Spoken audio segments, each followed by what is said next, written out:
If I could call it struggle, it was the first 2 years of marriage. Okay. But then the good part was, see, Gauri was new to the film industry, but so was I. Right. It's not that I married an outside girl into the film industry. And so 2 years for us was in Mumbai, like, how do I say it? A honeymoon full of bumps. Sure. There were issues. I've not come here to compete. I've come here to rule. And I believe that when I wake up in the morning. I don't want it to be a universal truth that I feel I'm the king, I'm the best. I'm not saying it with arrogance. This is what a simple lower class, middle class boy gets up in the morning, has dreams in his eyes when he comes to Mumbai and says, you know what, I'm going to rule this. Yeah. I'm going to rule it over the people who have existed here. With all goodness, all niceness. I don't have a father, I don't have a grandfather, I don't have a mother who can give me that extra push here in Mumbai. But I'm going to be a star who's self-made.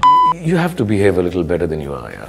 You have to, yeah. I mean, that's a bit of a, yeah, you can't just let your hair down. And not just at a party, but just be yourself, yeah. Sometimes, I was very proud to be myself when I came into the industry. But there are times now when you're like, you my kids say, Papa, you better behave this.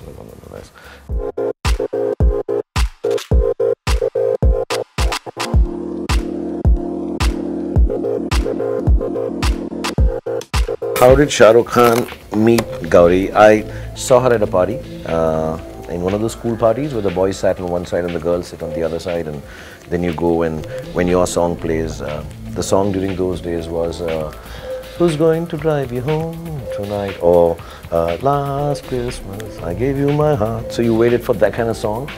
I of course danced to Footloose because the slow songs happened late at night and my luck was Footloose, and she was dancing there. My friend asked her, I'm too shy of girls.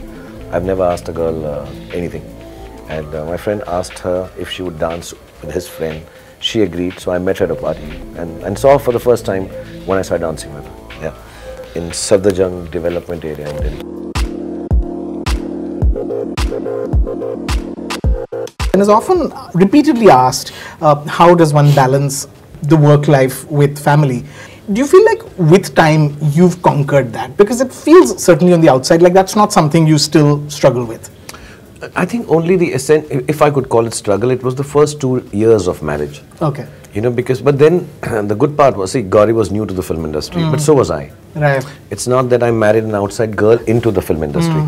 And so 2 years for us was in Mumbai, like, how do I say it?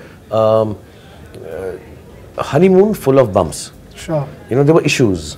Like, you don't know, you're going to shoot till 6 in the morning. I remember the first night we were married and came to Mumbai after about 5-7 days. She spent that evening nearly with her, it's called Chuda, I think. Yeah. And everything done, and she just changed the full dress. She wore an Indian dress. At Himaji's shoot in Film City till 6 in the morning. Okay. I left, I thought I'll pack up at 8. I think one of the actors got late or some delay as it happens in shoot. So there were no mobile phones. So I just sent a cab. I didn't have a car. I said, please come over and, sit here because I'm really sorry. This is going to take a little bit. So she sat, I think the second night in Mumbai in a Film City makeup room. And they were really dingy then. Yeah. There was all damp and dingy. It was raining Bad outside. Toilets. Yeah, and we just sat there till 6 in the morning and came back. And I think that kind of made her realize, as angry as it may have made her, that, this is the life. Yeah. And we were both new here. She was what? I was 25, 26, she was 21. So it was extremely new for her. Yeah. And I think just those 2 years cooking omelets for each other and making eggs. We used to live right here, next to this hotel. And it just passed off. Post that, I think I became such a success, though none of us are very material, but I became such a success, it became a part of the family. So there's a wife, now there are 3 children, there's a sister, and there's stardom.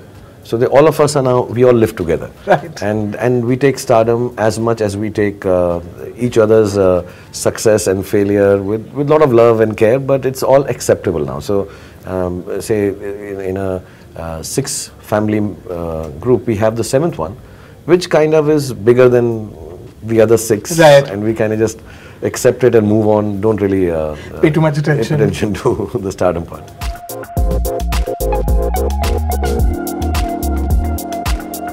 one of the few people in the industry that I remember Juhi coming after working with him in a film with Amir, and she said, you have to work with Bhatt Saab, you know, you guys will hit it off so well. I didn't get a chance for a long time, nearly his last couple of films I've done, to be honest, by the time Duplicate came. But he invoked the writer in me. The book that I'm supposedly writing is because he told me. And he was so encouraging, so different, subtext of a different level. So for me, a part of my growth as an actor is owed hugely to Bhatt Saab. You know, I remember years ago once asking you, who's the one person whose phone calls you never avoid or you always answer? And I remember you saying Mahesh Bhatt, Bhatt Saab always. I like talking with him. And there's a lot of nonsense which makes sense that we talk. I think non-stop shooting, Kabhi Haan Kabhi Na, 72 hours without sleep. I'd work round the clock, morning scene, night scene, morning scene, night scene, 72 hours. That films like Fan, Dear Zindagi, Rais have all come back to back, that they all came to you at this particular point in your life. Yeah. I did Happy New Year. True. And I was supposed to get into Rais. While I was finishing Rais, supposedly, before I injured myself, I was supposed to get into Dilwale, and post Dilwale, 45 days of Fan. That's how the rhythm was. So there was Happy New Year, then Rais, then there was Dilwale, then there was Fan, which was my intellectual way of saying I do one commercial cinema and I do one very serious minded. One for them, one for me. Yeah, one for them, one for me. Ek man se, ek dhan se. And then all plans, like always, go wrong when you tell God about them. Correct. So they've all gone wrong. And Dear Zindagi was 4-5 years ago. I'm very fond of Gauri and Balki, and I was having dinner with them, and she narrated this story. So I said, I don't understand this. It's too young for me. She said, but you understand this guy? I said, I understand it if you understand him. So she said, please, whenever I do it, you'll do it. I said, of course I'll do it. So that was just 10-15 days, and Karan, Alia, and they all came up. That's on. So I really liked that film. I thought it was very sweet, and I didn't even think I'd like it so much when I saw it. I was like, this is really nice here. It's not my world. Right. I'm too young for that film. And then I noticed this, I'm like, it's really sweet what this guy is saying, the way he's saying, and Alia is so stupendous in the film.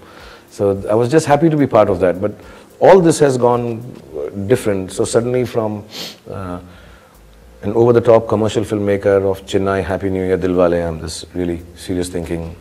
With a beard, I have a beard too, yeah. I just need a jhola now to seem more serious. The complete conversion. I'm the complete converted, serious thinking actor's actor. I was very proud to be myself when I came into the industry. But there are times now when you're like, you my kids say, Papa, you better behave this. Even the last time when I come on your show, everybody's told me behave on Rajiv's show and all. I don't misbehave on the show and all. So I have to behave myself and all. That's a downer. Yeah. I mean, how often are you told to behave yourself? You can be who you are, you know, right? But when you come on with this role model thing and all, then people tell you that, listen, you got to behave yourself. No, you're a much better person than that. You're actually not like that, Shah Rukh. You know that. Deep down inside, you're a good person. I said, no, but I want to do this right now. So I said, no, yeah. So you have to curb your baser instincts, and then you do films like Rais then to vent it out.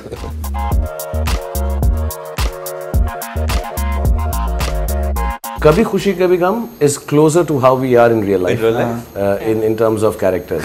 But in terms of the sense of humor, madness, screaming, doing things naturally, and me with cotton earplugs in my ears. It's like a career-long association nearly. You know, 24, 25 years and 22 with her. So it's really nice. I mean, you know, we are like twins.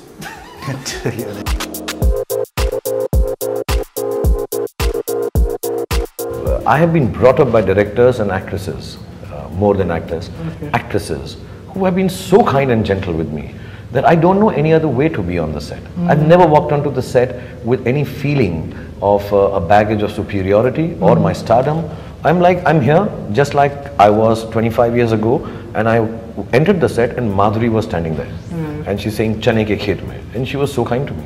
You know, I walked in and Sridevi was there, and you know, doing a song with me, which was a strange song, and took off a mustache on the side. So they were so nice to me, all of them. The directors, her dad, Aziz Mirza, I mean, they're so beautiful to me, and beautiful, fantastic big directors, Ramesh Suppiyama. I don't know any other way to be. So I don't think I'm ever on a set.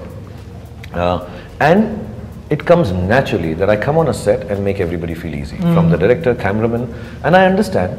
I understand, I don't carry it with me, that maybe, today when I go for an ad, they're all youngsters who must have grown up, and I make an effort to let them know, listen, what you thought of me as a youngster, if you thought I was good, I'm better, and if you thought of me as bad, you'll change your opinion by the end of the day. So I really make that effort, but very naturally. I don't like rehearse lines into it. So I don't think anyone has ever been overwhelmed by me on a set. Well, I want to say no. I don't think films like Fan or Raees are going to beat anybody at box office if that was the criteria. Yes, the injuries have made me go less. And yes, I personally do believe, whether it's an Aamir or a Salman and other stars also, I mean, you can count all of them in, we are all equal, or compared to me, they're much, much ahead in terms of box office, and God bless them. They've done the kind of cinema which people should like. I've never compared myself to anyone. I have never wanted to race with anyone. For 25 years, I've said, I run with blinkers on. The only race I run is against myself, trying to better myself. And that's how it should be, because you know yourself the best. Your competition should be with you. So hopefully I'll do better than my last film, comparing or competing or trying to change what I shoot as an actor or decide to do as an actor on the whims and fancies of other people or sense of competition with others, I think is the silliest thing to do after 25 years of being a movie star. So no, I'm doing Fan and Raees because I want to get up in the morning and shoot for them, not because somebody else is shooting some bigger films than me. It's never been somebody chasing me, I'm the #1 star, #2. At this stage and age, these things do become secondary. They were they might have been important when I was 2.5 years old, not in age, into the film industry, but now they don't matter. Now you just do cinema because you want to make people happy, make yourself happy first. And now you're just 25. Now I'll always be 25. What is your idea of perfect happiness? To make a film which the world likes and my family also. To be having that combination. Is that hard to strike? It's still not been struck in 25 years, so I'm still working towards that. Actually, the day I strike it, maybe I'll just say, okay, enough, I've done this, let's not take a chance with another one. But you want to make a perfect film, which your kids... So for example, I made a Ravan, and I'm not someone who's saying it because I can, but I made it for the kids. Like a science fiction film where you have a superhero. India doesn't have superheroes, but then the world didn't like it too much. So it's like the balance is to be that, to be able to create a film which everybody likes, including the family, and that's the perfect film, and perfect happiness. You said your kids are very sparing with their praise. I think the acceptance of the fact that I'm an actor is so... been there for so long. It's a matter of fact. It's very matter of fact. Like just before I came here, I was babysitting Abraham, he's not well, and the two kids came and sat down. So I showed them the new song, Safar, and I said, is it looking nice? So I said, it's good. Yeah, it's nice only. So I said, you don't like it? He said, no, but this is what you do now, so obviously it's nice only. So, and then I said, but you can be critical also. They're neither critical, not praising it too much. It's just part of what this is what their dad does. Yeah. Is your competition also younger actors like Ranbir, Imran? No, I don't have any competition. I'd be very honest. And I don't say that with immodesty or self-centered pompousness. I don't have any competition. I've not come here to compete. I've come here to rule. And I believe that when I wake up in the morning. I don't want it to be a universal truth that I feel I'm the king, I'm the best. I'm not saying it with arrogance. This is what a simple lower class, middle class boy gets up in the morning, has dreams in his eyes when he comes to Mumbai and says, you know what, I'm going to rule this. I'm going to rule it over the people who have existed here. With all goodness, all niceness. I don't have a father, I don't have a grandfather, I don't have a mother who can give me that extra push here in Mumbai. But I'm going to be a star who's self-made. And if I'm going to be self-made, I'm going to create a category for myself that does not exist before and will never exist after. My son will not be able to get up in the morning and say, I'm going to be a self-made star. So I'm an individual star. I like it that way.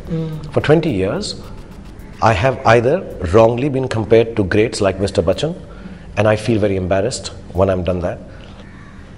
For 20 years, I've been compared to youngsters who've just started and done 3 films, and I feel really sorry for them. That it's unfair to them. Like it is unfair for me to be compared to Mr. Bachchan, it is unfair when they are compared.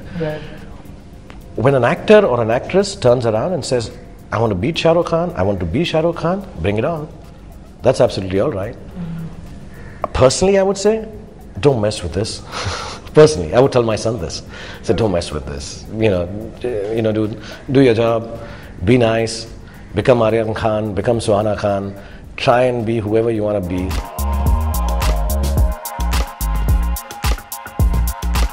How did Shah Rukh Khan buy Mannat? A lot of pain, with lots and lots of pain, borrowing money and doing lots of ads and lots of weddings and lots of shows, inane ones, most of them. But it's nice to have bought it, to have a roof over my head, not to worry for my children's future. I've never had a house. Being from Delhi, everybody lived in bungalows, so when I bought it, I didn't think it's a big deal. I didn't realize in Mumbai, normally people live in apartments and they're very expensive. So yeah, it took me 5-6 years of taking advances from people and working for them at a much lower rate to buy myself this house here.